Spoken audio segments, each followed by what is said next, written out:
कई दिनों से मैं आपसे एक बात कहना चाहती हूँ, लेकिन ये सोचकर रुक जाती हूँ कि कहीं आप मुझे गलत ना समझ बैठो।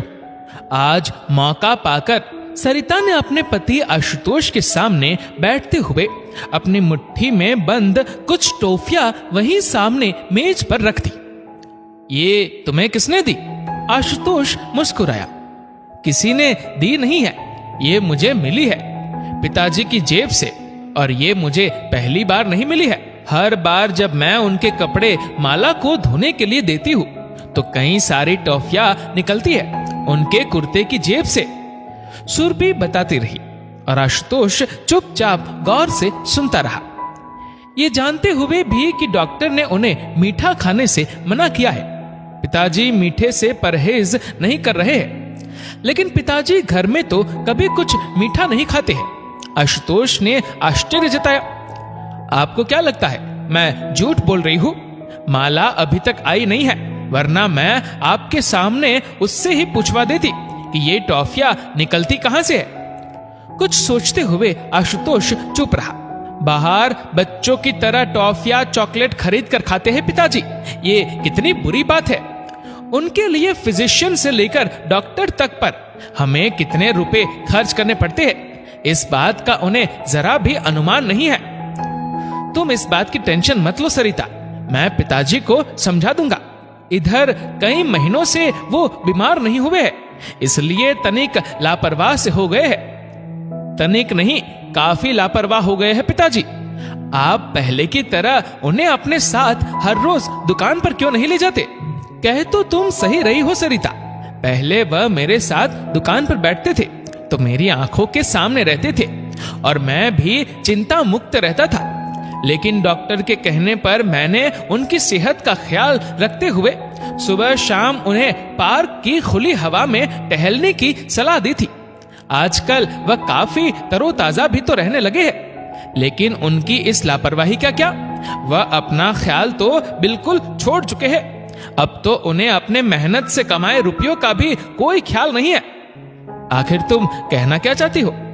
मुझे लगता है अब उन्होंने खुले हाथों से लोगों को रुपए दान देना भी शुरू कर दिया है। पिताजी ने रुपए दान दिए हैं, लेकिन किसे? आशुतोष को तनिक हैरानी हुई, लेकिन सरिता आगे बताने लगी।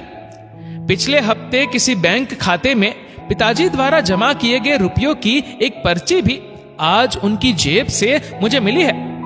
लाओ दिखाओ तो सही, किस पर्ची की बात कर रही हो तुम? आशुतोष की जिज्ञासा देख सरिता ने वही मेज की दराज में पड़ी एक छोटी सी पर्ची निकालकर आशुतोष की ओर बढ़ा दी। पर्ची हाथ में ले आशुतोष मुस्कुराया। इसीलिए मैं अक्सर तुमसे कहता हूँ सरिता कि तुम कभी कभार मेरे बैंक अकाउंट की जानकारी भी अपने पास रखा करो। मैं कुछ समझी नहीं। पिताजी ने जिस खाते में ये रुपए डाले हैं वह मेरा ही बैंक अकाउंट है।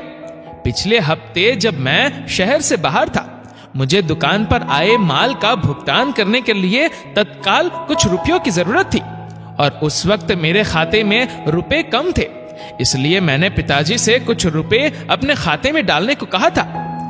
रुपयों के लेन देन का पूरा मामला समझ चुकी सरिता के पास अपनी गलत फहमी पर सफाई देने के लिए कुछ भी नहीं था। पति पत्नी के बीच अभी बातों का सिलसिला चल ही रहा था कि तभी हर रोज की तरह अपने वक्त की पाबंद उनकी घरेलू सहायिका माला घर के भीतर प्रवेश कर गई। हर रोज अकेले ही काम पर आने वाली माला की गोद में आज उसका 3-4 वर्षीय छोटा बच्चा भी उसके साथ था। सामने मेज पर रखी टॉफियों पर नजर पड़ते ही माला की गोद में मौजूद अबोध मचल उठा।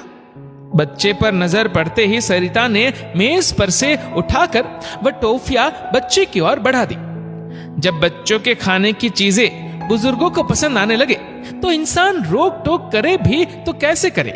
सरिता के शब्दों में झलक रही नाराजगी को महसूस कर माला अचानक बोल उठी, बीबी जी, बड़े मालिक ये टॉफी बिस्कुट खुद थोड़ी ही खाते हैं।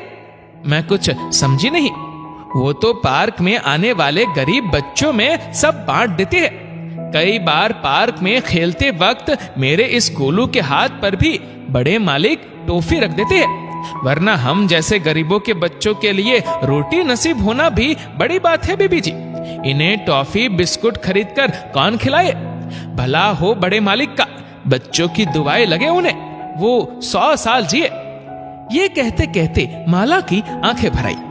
अपनी घरेलू सहायिका के मुंह से ये मीठी सी सच्चाई जानकर आशुतोष निशब्द था, किंतु आज पूरी तरह गलत साबित होने के बावजूद अपने पिता समान ससुर के मानसिक और शारीरिक सेहत के प्रति अक्सर चिंतित रहने वाली सरिता निश्चिंत भाव से मुस्कुरा रही थी।